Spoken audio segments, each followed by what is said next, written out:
अस्सलाम वालेकुम नाज़रीन, तेलंगाना न्यूज़ टुडे में आपका खैर मक़दम है। मैं मोहम्मद इजहार, पेश खिदमत हेडलाइंस।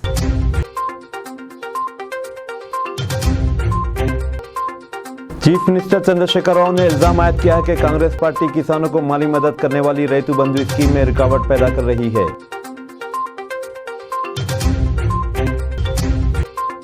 कांग्रेस की जनरल सेक्रेटरी प्रियंका गांधी ने अवाम पर जोर दिया है कि इस बात का फैसला करेंगे कि आया वो बीआरएस की गलत हुक्मरानी के मजीद 5 साल चाहते हैं या फिर कांग्रेस पार्टी के ज़ेर क़यादत अवामी हुकूमत के ख़्वाह हैं।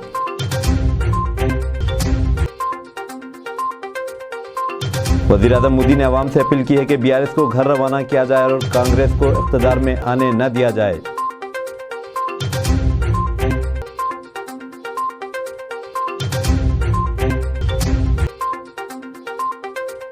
तेलंगाना में असेंबली इंतखाबात के लिए मुहिम उरूज पर पहुंच गई। जैसा कि इंतखाबी मुहिम कल मंगल को ख़त्म हो जाएगी। बड़ी पार्टियों की जानिब से आज अवामी जलसों और रोड शो का अहतमाम किया जा रहा है। खबरें तफसील के साथ। सीनियर बीजेपी लीडर और मरकज़ी वज़ीर दाखिला अमित शाह ने इल्ज़ाम आयद किया है कि तेलंगाना में कांग्रेस पार्टी और भारत राष्ट्र समिति के दरमियान एक माहिदा हो चुका है। अमित शाह ने दावा किया है कि इस माहे के तहत कांग्रेस चंद्रशेखर राव को दोबारा वज़ीर आला बनने के लिए हिमायत कर रही है और इसके बाद बीआरएस मुल्क का वज़ीर आज़म बनने के लिए राहुल गांधी की मदद करेगी। अमित शाह ने ताहम कहा कि वज़ारत-ए-उज़्मा का ओहदा खाली नहीं है क्योंकि नरेंद्र मोदी 2024 में दोबारा इस ओहदे पर फायज होंगे। अमित शाह पार्टी एमएलए ईटल राजेंद्र की हिमायत में ज़िले करीमनगर के हल्के हुज़ूराबाद में एक इंतखाबी रैली से खिताब कर रहे थे। बीजेपी लीडर ने वाज़ेह किया कि जब भी अवाम ने कांग्रेस के अरकान असम्बली को मुंतखब किया, उन्होंने बीआरएस में शमूलियत इख्तियार कर ली। अमित शाह के मुताबिक हुक्मरान बीआरएस हुकूमत के खिलाफ अवामी सतह पर बरहमी पाई जाती है, जबकि कोई भी ये नहीं चाहता कि केसीआर दोबारा सीएम बने। अमित शाह के मुताबिक अब वक्त आ गया कि बीआरएस को वॉलंटरी सबकदोश कर दिया जाए और इसकी कार को, जो पार्टी का इंतखाबी निशान है, गैरेज में भेज दिया जाए। अमित शाह ने इल्ज़ाम आयद करते हुए कहा कि कांग्रेस, बीआरएस और मजलिस इत्तेहादुल मुस्लिमीन एक हैं। कहा कि इनमें किसी भी पार्टी को वोट देना रिश्वत और ख़ानदानी हुक्मरानी को वोट देना है।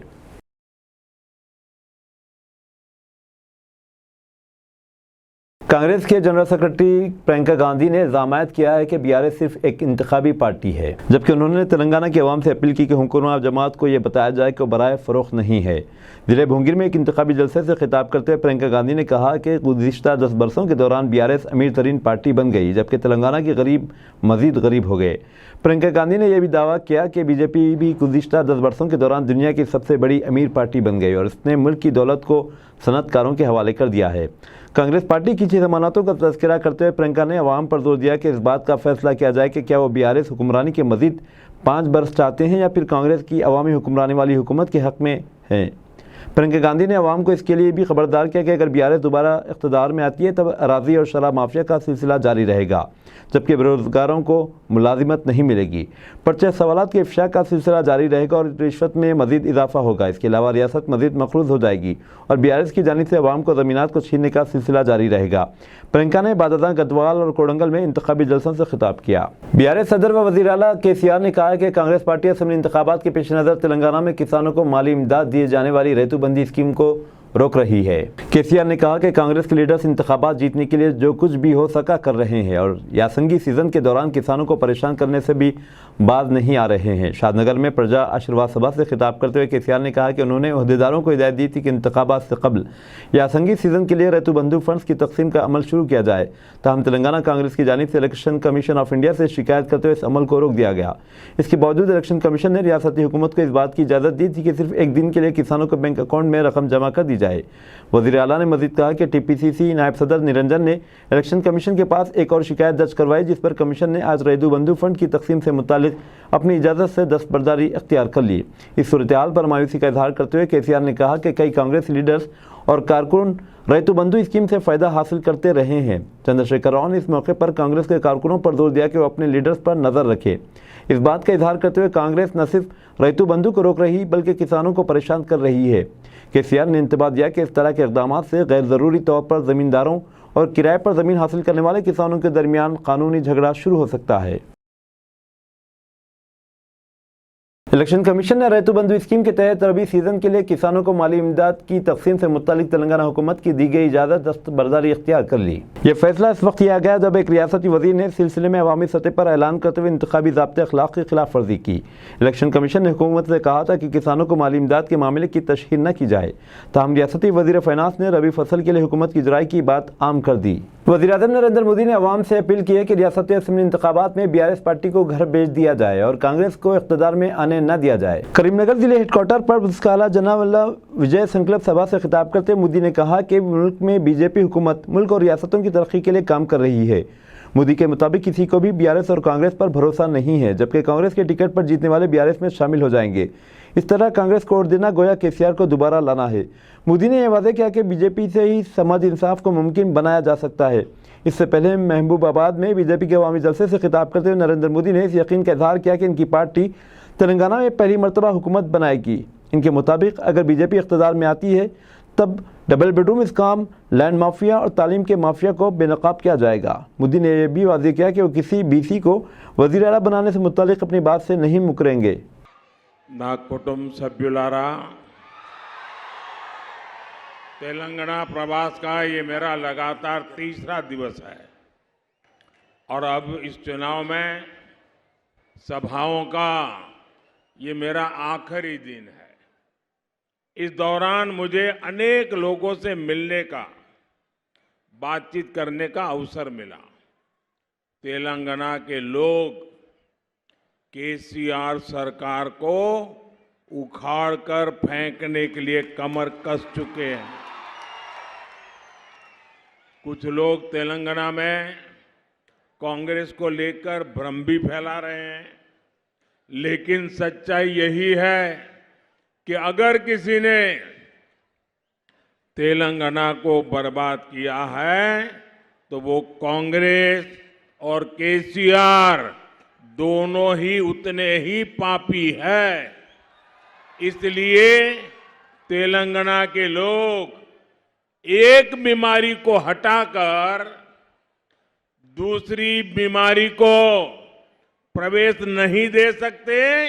ये बात मैंने आज तेलंगाना में हर जगह पे देखी है। तेलंगाना का विश्वास बीजेपी पर है। तेलंगाना का अगला CM बीजेपी का ही होगा, ये आपने पक्का कर लिया है। और बीजेपी ने आपसे क्या वादा किया है? ये बीजेपी का वायदा है कि तेलंगाना में बीजेपी का जो पहला CM होगा वो BC समाज से होगा। बीजेपी सरकार अपने मंत्रिमंडल में सबको, यानी समाज भी ज्यादा से ज्यादा और क्षेत्र भी ज्यादा से ज्यादा, सबको उचित प्रतिनिधित्व देने का संकल्प किए हैं। अब ये तय हो गया है, तेलंगाना में पहली बार बनेगी बीजेपी सरकार। मेरे साथ बोलेंगे आप लोग? तेलंगाना में पहली बार बनेगी बीजेपी सरकार। आप बोलिए बीजेपी सरकार।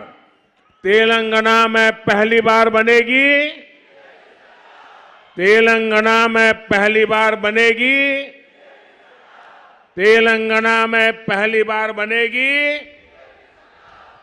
మొదటిసారి తెలంగాణలో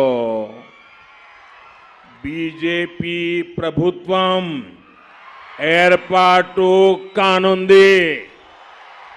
कांग्रेस के सीनियर लीडर व राजस्थान के लेजिस्लेटर सचिन पायलट ने कहा है कि नौतश्कीलशुदा रियासत तेलंगाना के अवाम के ख्वाबों को हनूज पूरा नहीं किया गया। हैदराबाद में मीडिया के नुमाइंदों से बातचीत करते हुए सचिन पायलट ने कहा कि तेलंगाना के अवाम तब्दीली चाहते हैं। उन्होंने इस उम्मीद का इजहार किया कि कर्नाटक में मिली जीत के बाद कांग्रेस तेलंगाना में भी फातेह रहेगी। मरकजी वजीर अनुराग सिंह ठाकर ने कहा है कि रियासत तेलंगाना में रिश्वतखोर हुकूमत का खात्मा करने की जरूरत है। ठाकर ने सिद्दीपेट में बीजेपी उम्मीदवार के हक में रोड शो में हिस्सा लिया। इस मौके पर उन्होंने कहा कि इस वक्त के वजीर दाखिला सरदार वल्लभ भाई पटेल की बिना पर तेलंगाना को रजाकारों से आज़ाद करवाया गया, जबकि आज भी तेलंगाना को BRS और कांग्रेस जैसे रजाकारों से आज़ाद कराने की ज़रूरत है। अनुराग ठाकर ने इल्ज़ाम भी आयद किया कि एक तरफ केसीआर और दूसरी तरफ हरीश राव अवाम की दौलत को लूट रहे हैं। कुल हिंद मजलिस इत्तेहादुल मुस्लिमीन के सदर असदुद्दीन ओवैसी ने इल्ज़ाम आयद किया कि बीजेपी और कांग्रेस दोनों ही पार्टियां माइनॉरिटी स्टार्टअप फाउंडर की हिमायत और तेलंगाना के छोटे व्यापारियों की मुखालिफत कर रही है। असदुद्दीन ओवैसी ने ट्विटर का सहारा लेते हुए कहा कि बीजेपी और कांग्रेस के असली चेहरे बेनकाब हो गए हैं। ओवैसी ने डीके शिव कुमार को मुखातिब करते हुए कहा कि तेलंगाना की अक़लियतें सिर्फ वोटर्स नहीं बल्कि मुकम्मल शहरी हैं और रियासत की तरक्की में इनका भरपूर हिस्सा है। रियासत तेलंगाना के असम्बली इंतखाबात के पेश नज़र तेलंगाना न्यूज़ टुडे के नुमाइंदे जनाब अब्दुल शाहिद ने चंद असम्बली हलकों का दौरा किया, जिनमें हल्का असम्बली मुंगोड़, इब्राहिमपट्टनम, नकरेकल शामिल है और वहाँ के अवाम से मकामी उम्मीदवारों के ताल्लुक से अवामी राय जानने की कोशिश की गई। पेश है ये रिपोर्ट। కొన్ని రకాల కొత్త స్కీమ్స్తో వచ్చారు. మరి ఎవరికి ఎట్లా ఏంటి అనేది వీళ్ళ మాటల్లో మనం కనుక్కుందాం. వీరిని అడిగాను. మీ పేరండి? పాషం సత్తిరెడ్డి. ఇప్పుడు మీరు ఏమనుకుంటున్నారండి? అంటే ఇప్పుడు ఏ పార్టీ, ఇదే సందర్భంగా మనం నకరికల్ నియోజకవర్గంలో ఇంకొంతమందిని అడిగి తెలుసుకుందామండి. మీ అభిప్రాయం ఏంటండి? ఇక్కడ ఏ అభ్యర్థికి ఎక్కువగా ఓట్లు వస్తాయని మీరు అనుకుంటున్నారు? బీఆర్ఎస్ అభ్యర్థికి ఎక్కువ ఓట్లు వస్తాయి. ఎందుకు అట్లా అనుకుంటున్నారు? కేసీఆర్ సంక్షేమ 24 గంటల కరెంటు, రైతు బంధు, ఇన్ని రోడ్లు చాలా డెవలప్మెంట్ తెలంగాణ వచ్చినాయి. అదే మరి వాళ్ళు ఇప్పుడు కాంగ్రెస్ కనుక వస్తే ఇంకా వాళ్ళు డబుల్ త్రిబుల్ స్కీమ్స్తో వస్తున్నారు. రైతు బంధు ఆపింది. రైతు బంధు అంటే ఇప్పుడు ఎలక్షన్ కోడ్ కాబట్టి ఆపింది కదా. ఎలక్షన్ కోడ్ అవుతుంది. రైతు బంధు సాలేదేమవుతుంది కాదు, వెల్కమ్ చెప్పాలి. తర్వాత అయినా ఇస్తారు కదా. ఇస్తారు అట్లా తర్వాత అయినా ఇస్తారు కదా. అంటే వాళ్ళు 16,000 వరకు ఇస్తామని చెప్తున్నారు కదా. 60 సంవత్సరాలు వాళ్ళే గవర్నమెంట్. ఆనాడు ఎందుకు ఇలా రైతు బంధు, కరెంట్ ఎందుకు ఇలా? మాకు 4 ఎకరాల పొలం ఉంది. అంటే ఆ రోజు కంటే ఇప్పుడు అభివృద్ధి బాగుంది అంటున్నారు. మాకు 4 ఎకరాల పొలం ఉంది. వాళ్ళు ఇచ్చిన కరెంటుకు మొదటి బారపోయింది, ముందర మాడి దానికి 10 సార్లు బాయికాడు వీరావచ్చు సార్. ఇలా చాలా బాగుంది, కరెంటు బాగుంది, రైతులు సంతోషంగా. కరెంటు బాగుంది, రైతు బంధు వస్తుంది. రైతు అంటే అబ్దుల్లాపూర్ మండలం ఇబ్రాహీంపట్నం నియోజకవర్గంలో ఉన్నాం. ఇక్కడ ఏ పార్టీకి మెజారిటీ వస్తుందో, ఏ పార్టీ అభ్యర్థి గెలుస్తారో ఒకసారి మనం ఇక్కడున్న యువతతో ఒకసారి మాట్లాడదామండి. నీ పేరేంటి? నా పేరు మహేష్ కుమార్. ఏం చేస్తారు? ఏం చదువుకున్నారు? మేము ఇంటర్ కంప్లీట్ అయింది. ఇప్పుడు ఏమైనా జాబ్ చేస్తున్నారా? ఇప్పుడు కార్ డ్రైవింగ్ మాదే ఓన్. Car driving. అదే ఇప్పుడు ఈ నియోజకవర్గంలో ఇప్పుడు ఎవరికి ఎక్కువగా ఓట్లు వస్తాయని, ఎవరు గెలుస్తారని మీరు అనుకుంటున్నారు? 100% బీఆర్ఎస్ఏ. మంచిరెడ్డి కిషన్ రెడ్డి గారే 100% గెలుస్తాడు, బీఆర్ఎస్ క్యాండిడేట్. ఎందుకు? ఎందుకంటే ఆయన కొంచెం డెవలప్మెంట్ చేసిండు. ఇక్కడ ఏమంటారు, మన బండరాయిల దగ్గర మొన్న ల్యాండ్ కోల్పోయినందుకు వాళ్ళకు అమౌంట్ ఇవ్వడం జరిగింది. ఇంకొక విషయం ఏంటిదంటే, ఇక్కడ జరుగుతున్న సంక్షేమ పథకాలు 100% సంపూర్ణంగా జరిగినాయి. ఇంకో డెవలప్మెంట్ పరంగా కూడా ప్రతి ఊరికి వచ్చి ప్రతి యువతకి కూడా కిట్టు కానీ గ్రౌండ్ కానీ ప్రతిదీ హామీ ఇచ్చి ప్రతి ఒక్కరికి అందుబాటులో ఉండడం. మెయిన్ ఎవరైనా అందుబాటులో ఉండడం చూస్తారు, స్థానికంగా రావడం చూస్తారు. అన్నిట్లో ఫుల్ఫిల్ చేసిండు ఖచ్చితంగా. అందుకే ఆయన వస్తాడు అనుకుంటున్నారా? కాంగ్రెస్ అభ్యర్థి ఎవరు ఇక్కడ? కాంగ్రెస్ అభ్యర్థి వచ్చి మల్రెడ్డి రంగారెడ్డి. ఆయన ఏం చేయట్లేదా? నేను చూసినంత వరకు అయితే, నేను 2 టర్మ్స్ చేసిన. పోయిన టర్మ్ వేసిన, ఈ టర్మ్ నాకు వచ్చింది. ఆ టర్మ్ నుంచి ఈ టర్మ్ దాకా స్థానికంగా అందుబాటులో లేదు. బీజేపీ అభ్యర్థి ఎవరు? బీజేపీ దయానంద్ గౌడ్, మన తుర్కేం జాబ్. ఆయన కూడా ఏం చేయలేదని. ఆయనకు వచ్చింది ఎమ్మెల్యే క్యాండిడేట్ ఫస్ట్ టైం కదా. ఇప్పుడు స్థానికంగా అందరు తెలియాలి క్యాండిడేట్ ఏంది, మన కాన్స్టిట్యున్సీలా ఏందని. ఇప్పుడు కొత్తగా వచ్చిండు. ఈరోజు మన పూసుకుంట ప్రభాకర్ రెడ్డి గారు మునుగోడు అభ్యర్థిగా కేసీఆర్ గారి గౌరవనీయులు, మన ముఖ్యమంత్రి గారి ఆశీర్వాదంతో ఇలా మునుగోడు ప్రజలు నిజంగా ఆ రోజు ఉప ఎన్నికల్లో ఇచ్చిన హామీలతో పాటు ఇలా 2014లో గౌరవ ముఖ్యమంత్రి కేసీఆర్ గారు ఏ విధంగా మన పూసుకుంట ప్రభాకర్ దీవించిందో మరొకసారి అవకాశం ఇచ్చి ఈ మునుగోడు అభివృద్ధికి ప్రదాతగా నిలిచి ఇలా ఏ ఊరి పోయినా, ఏ వాడక పోయినా ఇలా సీసీ రోడ్లు, డ్రైనేజీలు, అనేక కళ్యాణ లక్ష్మి సంక్షేమ పథకాలతో ముందుకెళ్తున్న తరుణంలో ఇలా ప్రజలు గడప గడపకెళ్ళినా కానీ కేసీఆర్ గారికి మరోసారి ముఖ్యమంత్రి అయ్యే అవకాశం ఉన్నదని భావిస్తూ మరి ప్రజలందరూ కూడా ఇలా రైతాంగం కావచ్చు, ఇలా కరెంటు విషయంలో కావచ్చు, ఇటు వృద్ధాప్య పెన్షన్లో కావచ్చు, ఇలా సభాలక్ష్మి కావచ్చు, కళ్యాణ లక్ష్మి, ఇలా ప్రభుత్వం చేపడుతున్న సంక్షేమ పథకాలు గడపని ఇల్లు అందని గడపలేదు. ఇలా ముఖ్యంగా మరొకసారి ఉద్యమ నాయకుడే మరొకసారి ముఖ్యమంత్రి కావాలని ఇలా ప్రజలందరూ కోరడంలో జరుగుతుంది. మరి ముఖ్యమంత్రి ఈరోజు భారతీయ జనతా పార్టీ కావచ్చు, కాంగ్రెస్ పార్టీ కావచ్చు, ఇలా ఇద్దరు కూడా డిపాజిట్లు వచ్చే పరిస్థితి లేదు. ఇవాళ గౌరవ ముఖ్యమంత్రి కేసీఆర్ గారు ఏ విధంగా మనం పూసుకుంట ప్రభాకర్ రెడ్డి ప్రజలు బ్రహ్మరథం పెట్టి కేసీఆర్ గారు 1 లక్ష రూపాయలు రుణమాఫీ చేస్తామంటే వీళ్ళు 2 లక్షలు చేస్తామంటారు. అదే కేసీఆర్ని విమర్శిస్తుంది కాంగ్రెస్ వాళ్ళు. 1 లక్ష రూపాయలు అప్పులు చేసిండు, అది చేసిండు అని చెప్తున్నారు. అట్లాంటిది వీళ్ళు 2 లక్షల రూపాయలు మాఫీ చేస్తామని ప్రజలను మభ్య పెడుతున్నాయి తప్ప ఓటు బ్యాంకింగ్ కొరకు తప్ప వాళ్ళు ఒక 6 నెలలు కూడా గవర్నమెంట్ నిలిచే పరిస్థితి కాదు. మంత్రులు ముఖ్యమంత్రుల కాడ పోటీ పడుతున్నారు గెలవక ముందుకే. అలాంటి వాళ్ళు రేపు 5 సంవత్సరాలు కాదు 5 నెలలు కూడా ఉంటుందా? అట్లా పరిస్థితి ప్రజలు నమ్ముతలేరు. కాబట్టి కేసీఆర్ని బ్రహ్మరథం పడుతుర్రు. అత్యధిక ఎమ్మెల్యే సీట్లు గెలిచి ప్రభుత్వాన్ని निज़ामाबाद में मोहम्मद अली शब्बीर की तायद में भूपेश बघेल और विजय शांति की इंतखाबी मुहिम। कांग्रेस पार्टी अर्बन उम्मीदवार मोहम्मद अली शब्बीर के इंतखाबी जलसा में छत्तीसगढ़ के वज़ीर आला भूपेश बघेल ने शिरकत करते हुए आवाम को मुखातिब किया।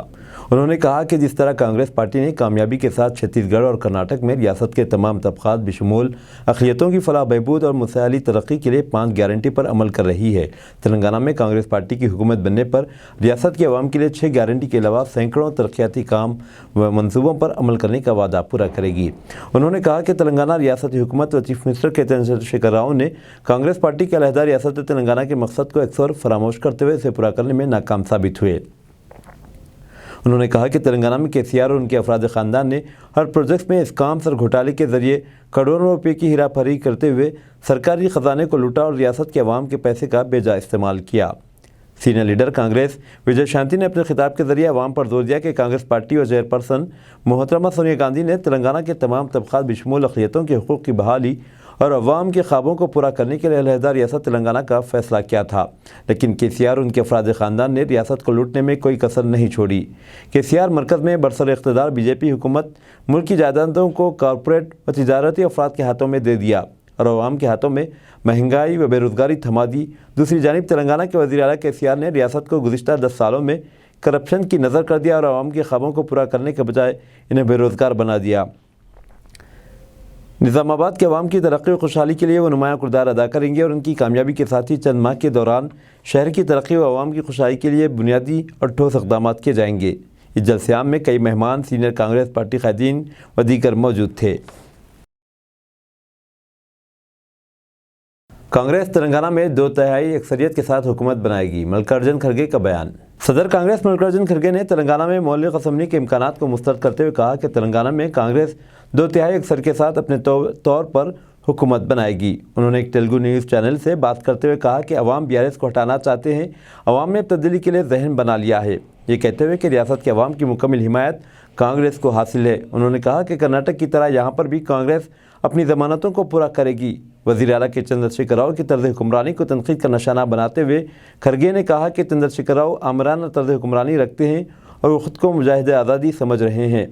इनका मानना है कि उन्होंने तेलंगाना को किसी मुल्क से आज़ादी दिलाई, जबकि उन्होंने तेलंगाना के नाम पर बहुत कुछ हासिल कर लिया है। हालांकि तेलंगाना को रियासत का दर्जा दिलाने के लिए कई अफराद ने कुर्बानियाँ दी। चंद्रशेखर राव को 2 मरतबा वज़ीर आला बनने का मौका, वज़ीर आला बनने के बावजूद भी जो काम करना था उन्होंने नहीं किया।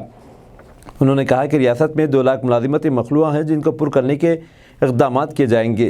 उन्होंने सदर तेलंगाना कांग्रेस पर टिकटों को फ़रोग़ करने के इल्ज़ाम को मुस्तरद कर दिया और कहा कि पार्टी की इलेक्शन कमेटी इसका फ़ैसला करती है। उन्होंने इसे झूठा प्रोपेगेंडा करार दिया। उन्होंने कहा कि कांग्रेस अगर रुश्वतखोर होती तो तवील अरसे तक इसकी बका मुमकिन नहीं होती। उन्होंने मोदी और केसीआर को दोस्त भी करार दिया। सदर कांग्रेस ने रियासत के अवाम से अपील की कि वो बेहतर हुक्मरानी और मुनसिफाना हुकूमत के लिए कांग्रेस को अपने वोट के जरिए एक मौका दें। हलाल सर्टिफिकेट दिए जाने पर पाबंदी, मजहबी आज़ादी पर कतगन और गैर दानिशमंदाना इक़दाम। All India Muslim personal law board का बयान। All India Muslim personal law board ने यूपी हुकूमत के इस इक़दाम पर सख्त तनक़ीद की, जिसमें इसने मुसलमानों के बाद रजिस्टर्ड इदारों के जरिए हलाल सर्टिफिकेट जारी करने को गैर कानूनी करार दिया। बोर्ड के मुताबिक ये फ़ैसला मजहबी मामलात और मजहबी आज़ादी में मुदाखलत और मुल्क के मफाद के मुनाफी है। All India Muslim personal law board के तर्जुमान डॉक्टर सैयद कासिम रसूल इलियास ने एक प्रेस बयान में कहा कि इस्लाम ने मुतबईन के लिए खाने पीने और रहन सहन के कुछ आदाब और ज़वाबित मुतय्यन किए, जिसकी पाबंदी मुसलमानों के लिए ज़रूरी है। ऐसा ही मामला दीगर मज़ाहब का भी है। खुर्द नोश्त के मामले में इस्लाम के उसूल बहुत वाज़ेह हैं। बाज़ चीज़ें मकरूहात के दायरे में आती हैं तो बाज़ क़तई हराम है, जिससे बचना मुसलमानों पर फ़र्ज़ है। मसला सिर्फ ज़बीहा और गैर ज़बीहा तक महदूद नहीं, बल्कि बहुत सारी मसनूआत ऐसी हैं जिनमें इन चीज़ों को आमेज़िश होती है जो इस्लाम में हराम के दर्जे में आती है, जिनसे बचना हर मुसलमान के लिए बेहद ज़रूरी है, जैसे शराब और सुअर का गोश्त या चर्बी वगैरह। जिस तरह मुसलमानों में हलाल और हराम की इस्तिलाह राइज है, इसी तरह हिंदुओं की यहाँ शुद्ध अशुद्ध की इस्तिलाह है और दीगर मज़ाहब में दीगर इस्तिलाहात। हलाल सर्टिफिकेशन पर पाबंदी लगाकर दरअसल युगी हुकूमत हिंदुस्तानी मसनूआत की मुस्लिम व दीगर ममालिक में बरामदात को मुतासिर करेगी और इससे सिर्फ इन कंपनियों को ही नुकसान नहीं होगा बल्कि हिंदुस्तान की माशियत और ज़र मुबादला का कारोबार भी शदीद तौर पर मुतासिर होगा। मोदी और योगी हुकूमत को अपने सियासी फ़ायदे और हिंदू मुस्लिम मुनाफरत के एजेंडे से ऊपर उठकर मुल्क के मफाद और मजहबी आज़ादी के दस्तूरी तकाज़े को ही तरजीह देनी चाहिए। अब दीजिए इजहारुल हक़ को इजाज़त, मिलते हैं अगले न्यूज़ बुलेटिन में। देखते रहें तेलंगाना न्यूज़ टुडे।